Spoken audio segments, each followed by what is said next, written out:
Hi, my name's Schuftan. I'm a radio producer and writer. About 5 years ago, I remember a friend of mine who works at Triple J listening to a new song by an Australian band and throwing her hands up in the air and saying, "Oh, I'm sick of the 80s revival." And that was just too bad because it had another 5 years to go at least.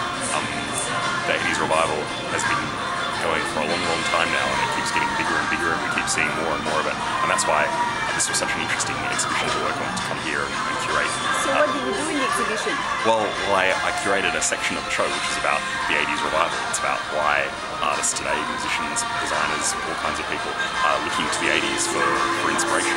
And I reckon there's a few different reasons. You know, that's what makes it so complicated, is that, you know, it's part of it has to do with musicians and artists getting older, you know, getting a little bit nostalgic about their childhood. It also has to do with young people kind of discovering new things, you know, things that they weren't really around for. They're too young to remember the 80s a lot of the time, but they're interested in history and they're interested in ideas, and the 80s was such a colourful period and so dynamic and so inventive that there's a lot for young artists to discover in the 80s. You know, I think that's why the 80s revival has been going on for such a long time, is because every time you look into it, you find more stuff. Sometimes I think of it like a big dress-up box. You know, this dress-up box that has no bottom.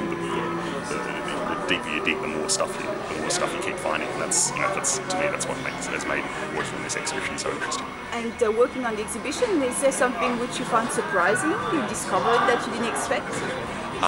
So many things. You know, I think you know, it's often the case with nostalgia and with the period that you grew up in. I grew up in the 80s, you know, and when I think about it, there are certain things that spring to mind straight away. You know, I think about my copy of 1987 Right on Track, which me and my sister used to listen to on car trips, and I think about, you know, certain toys that I had and all that kind of stuff.